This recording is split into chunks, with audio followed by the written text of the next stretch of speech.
I think it's pretty safe to say that by far, one of the big exciting elements of Star Wars: The Rise of Skywalker is the return of Emperor Palpatine, also known as Darth Sidious, and the fact that he is being portrayed by Ian McDiarmid once more, at the very end of the Skywalker saga by director J.J. Abrams. This is Mike Zero. Make sure to subscribe if you're new to the channel for future Star Wars content.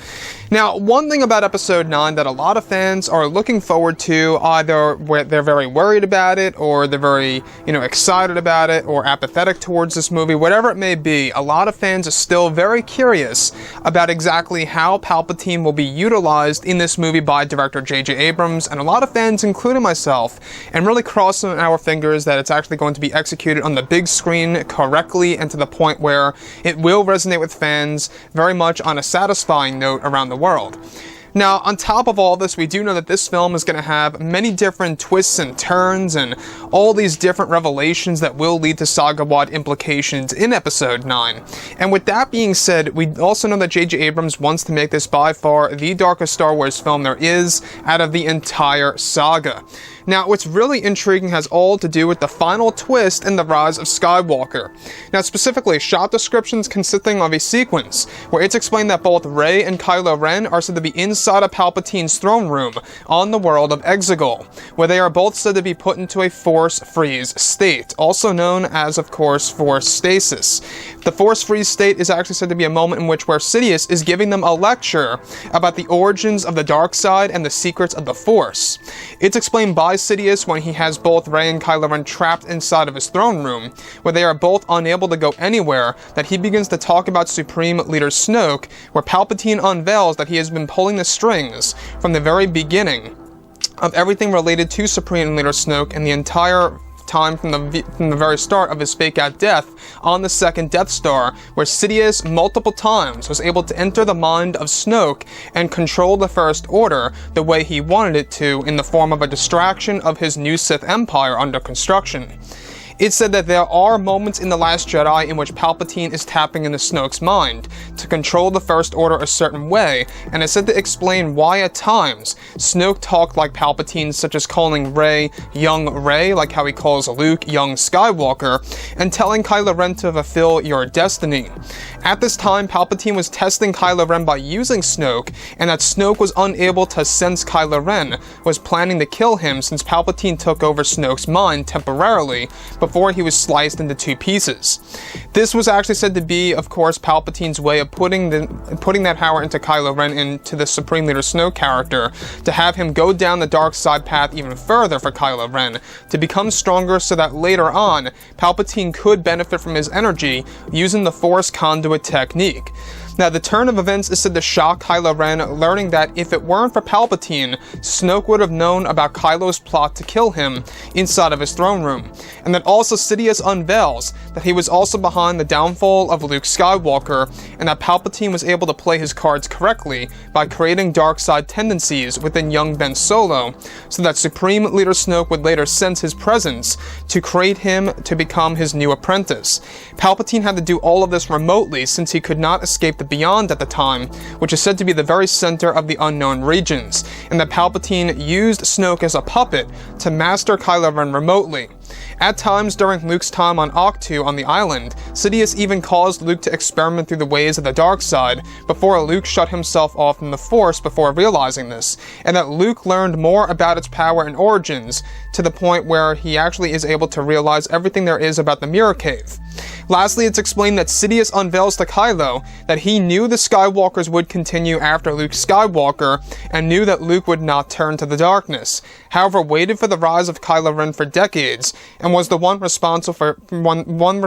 turning Kylo Ren to the dark side remotely, not just by using Snoke, but also by luring Kylo Ren to realize certain truths about Darth Vader, and twisted his mind to believe his parents and his uncle were purposely trying to hide the secret of Vader being his grandfather in a harmful way, when in reality, they only hid that truth to protect young Solo from the dark side of the Force. So let's go over a couple of parts about this. Now,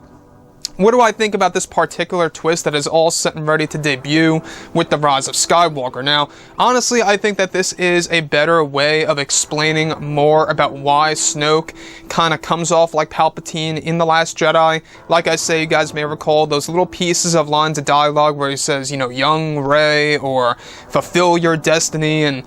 even the themes in the background are very much centric to Palpatine. I mean, you can really see the patterns there, and you can see how Snoke really is going to be more around the lines of an explanation by Palpatine in The Rise of Skywalker in this particular moment in the third act of Episode 9. So that's one thing. The other thing that I think a lot of fans are really going to go wild over is the fact that Palpatine was able to tap into Snoke's mind. Now, this could also be rooted to the power of the Beyond. In case you guys did not know, the power of the Beyond is said to exceed the dark side. Now, the Beyond is said to be the most powerful force nexus there is out of the entire galaxy. Essentially, this is actually the very center of the unknown regions. It's actually described to be the very origins of the dark side and the origins of the galaxy, where it all started. So this is literally where the galaxy started and where the dark side of the Force actually began, by, of course, one of the fallen wills that actually created that little spot over in the unknown regions that Palpatine's world of Exegol is just near, which could explain as to why that world is full of lightning storms. Now, I also like the explanation of how Palpatine had to use Snoke as a puppet, essentially, to use as this master of Kylo Ren remotely, because Palpatine cannot escape the unknown regions at that point in time because of how dangerous it is to really escape the unknown regions. The only reason as to why Palpatine is now able to escape is because once Kylo Ren and Rey arrive, they have a thing called the Wayfinder device, which also leads you to the exit, you know, the actual exit hyperspace routes out of the unknown regions back to wherever you want to go, whether it be the mid-rim or the outer rim or anywhere. So that's Palpatine's plan all along, is that he was trying to bring them together, both Rey and Kylo Ren, essentially slowly luring them towards these Wayfinder devices that once belonged to both Palpatine and Vader and kept locked away in their vaults, that Kylo and Rey are going to come across in this movie, one of which is actually said to be within the second Death Star wreckage, which belonged to Palpatine, the other of which belongs to Darth Vader, that a clan actually got a hold of and stole from Darth Vader's vault. And that's exactly why you see Kylo Ren in some of the pieces of footage literally slaughtering these unknown creatures or warriors, whatever they really are, actually guarding that actual dark temple that holds Darth Vader's Wayfinder device. And that's exactly how Palpatine plans to get out of the unknown regions, is when he gets a hold of those Wayfinder devices. You would think that he would have a backup one on the world of Exegol, but I guess not. This is a very interesting twist, though. I will say the fact that Palpatine is able to explain more about Snoke and how he even knew about Kylo Ren coming into fruition into the galaxy well before he was even born. So that's one thing to actually keep note of here, is that basically Palpatine knew about Kylo Ren and exactly the Skywalkers and how they would continue even after Luke, and realized that Luke would not turn, so he might as well wait for Kylo Ren to rise. And that's exactly why he waited over in the unknown regions for around 10 years. But in their point of view, in other parts of the galaxy, it felt more like 30 plus years. So basically, through Palpatine's perception, when he's living in the unknown regions, time is moving very, very fast. And through the perception of Rey and Kylo Ren, it's not moving as fast as Palpatine. So that's a very interesting point, the fact that, you know, they are trying to explain more about the events that unfold in The Force Awakens and The Last Jedi, and how that's all going to really connect to The Rise of Skywalker. Now, I believe that there are still going to be fans out there that don't like these twists and turns related to Palpatine and Snoke, and how Palpatine literally was the ultimate puppet master from the very beginning, well before the sequel trilogy even. That, to me, I think, you know, a lot of fans are going to react to it differently and go in with that with mixed reactions and feelings, you know, of that actual moment in which Palpatine unveils this to both Rey and Ren.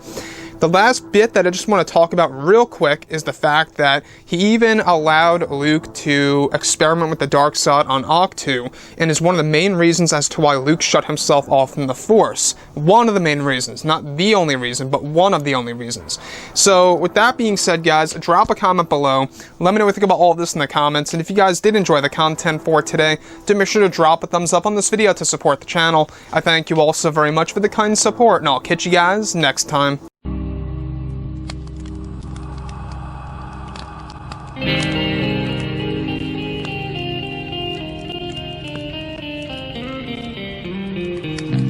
Gun in hand, we are alone again. No, I'm not the one from night to moon.